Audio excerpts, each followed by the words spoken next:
I'll say this. What Joy is up to is nothing more than selfish personal publicity gain right now. She wants to attach her name to Carrie Underwood's name so that she maintains relevance because they know the ship is sinking. The View is not a moral authority on anything. I mean, the day I look to Joy Behar for life advice is the day I retire. It's as though the election never stopped for them. And they just cling to their hatred of Donald Trump, which is fine. I have no problem with that at all. But like a lot of these late night comedy shows that no longer have anybody watching them, and they're officially on cancellation notice because they're not going to survive with the numbers that they're getting. I don't think The View will survive ultimately either. Country superstar Carrie Underwood has spent most of her career avoiding political talk, but she's set to perform at the upcoming inauguration. She said in a statement that she's doing it because the country must come together in the spirit of unity and look to the future. And lots of her fans aren't thrilled about it, but lots of her fans are. Despite spending the majority of her career avoiding political discourse, country music icon Carrie Underwood will sing at the next inauguration. "I'm doing it because the nation needs to come together in a spirit of unity and look to the future," she added in the statement. Many of her admirers are excited about it, while many others are not. When Carrie Underwood sang at President Trump's inauguration event, she stunned her fans. Not everyone was pleased with her efforts to unite people, though. Carrie's choice to back Trump was sending the wrong message, according to Joy Behar of The View, who didn't mince words. Joy accused Carrie on live TV of normalizing Trump. She believed that she was supporting a divisive leader with her act, not merely because of patriotism. When Joy asked how Carrie could love her country and support someone with a criminal record, the audience responded negatively, and social media was ablaze with criticism. Artists like Carrie have a significant obligation to consider the effects of their activities, the host added. Says, I love our country. How do you love your country and support and normalize somebody who was a convicted felon who really wants to destroy the country, in my opinion? I don't understand how you say you love your country at the same time as you normalize this convicted. While several of her co-hosts attempted to dismiss the criticism, she was essentially trying to criticize Carrie for supporting Trump's policies and conduct, implying that Carrie's performance was motivated by a desire to honor the presidency. Joy reiterated her claim that even neutral behavior could be interpreted as taking sides during such a period. Her statements sparked a controversy as they became widely shared. Many said that Carrie Underwood's participation was more about honoring democracy than politics, and her followers began to defend the country music artist. Some fans immediately retaliated against Joy's criticism. One commenter asked why it was acceptable to criticize KY for singing at Trump's inauguration when all these other celebrities were being paid to support Biden, who is essentially just another member of The View that just spews hate. As long as it's a free country and it holds, yes. I would agree with everybody. It is a free country at the moment. I would not be the person to say don't do it because I believe in free speech and everything about it. I personally would not do it. No one's asked me, but that's another story. Carrie wasn't prepared to let her entire identity be defined by this unfounded criticism.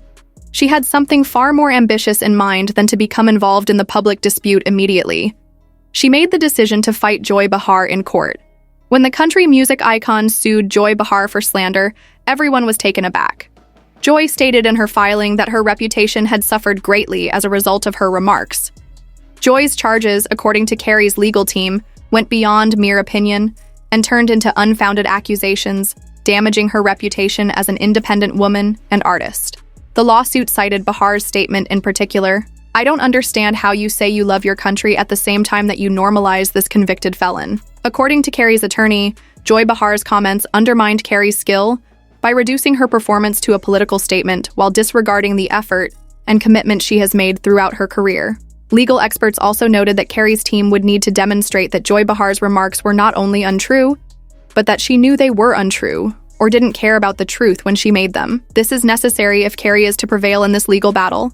That Carrie Underwood, who won American Idol by American votes, who had an album and tour called All American Girl, who actually has spent more time on USO tours serving and helping and donating money to our nation's finest, our military, their families, and our veterans, is about to perform America the Beautiful at the historic event of the inauguration of the President of the United States of America, and that she's un-American for doing so. I mean, it's so ridiculous. So ridiculous. Carrie sees the case as more than a way to get her name cleared. You have to draw a line in the sand. Even in the realm of political criticism and entertainment, she is making it clear that her beliefs are not negotiable. Additionally, there are advantages to her choice to sue a well-known View host. In addition to financial compensation, she can receive even greater recognition if the court decides in her favor. Following Joy Behar's words, a number of celebrities have also come out in favor of Carrie Underwood. The co-host of the Amy and TJ podcast, TJ Holmes, wrote, "You can bet that many of her followers and people have mixed opinions about her involvement. Although she's performing, you are welcome to go look up her reaction. It's an American occasion. In many ways, it's a patriotic event. Additionally, our nation hosts this lovely event every 4 years. Why wouldn't anyone want to take part in it? Does the president's identity matter? Are you unable to take part because people have a problem with the person, the policies, or the politics?" John Rich, another country music singer, was one of the most vocal supporters of Carrie, criticizing others on social media for their silence. "There are a number of elite country musicians who back Trump, and I hope they will at last have the guts to come up and be heard," he tweeted. "It is not illegal to remain silent in order to please the record label. You guys are being made to look like sissy lads by Carrie Underwood." Sonny's not careful. Her husband's going to be one of them. Her husband. Excuse me, Sonny, your husband. Exactly. He's under investigation. Sonny's going to have to be on that show like, "I have a legal note about my husband." Due to this lawsuit, Joy Behar will undoubtedly be forced to reconsider how she expresses her ideas on The View. The program is based on contentious remarks, but being in court might alter her willingness to go to such lengths. This case could have a significant effect on her friends as well, who are attempting to strike a balance between having strong beliefs and the possibility of saying something embarrassing. We've witnessed similar backlash in the past.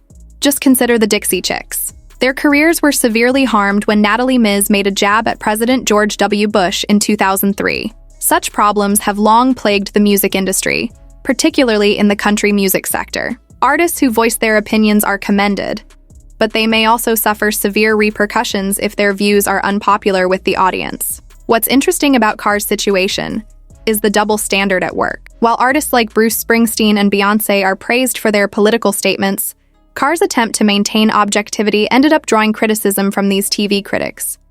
This raises the question of whether certain political viewpoints are more acceptable in the entertainment industry than others. Additionally, the lawsuit raises issues of free speech and cancel culture. Joy Behar's remarks were part of a personal assault that was passed off as political analysis, according to Carrie supporters. But what does Carrie's future hold? She appears resolved, nevertheless, to not let this dispute define who she is. The celebrity is concentrating on what she does best, which is music, according to people close to her. There are rumors that she is recording an album that includes songs about the criticism and her experience dealing with it all. Carrie is exploring advocacy activities outside of the studio that fits with her principles, including joining causes that encourage harmony and optimism. In order to remind her supporters why she became so well known in the first place, her staff teases future performances and collaborations. Not to be overlooked is the legal battle.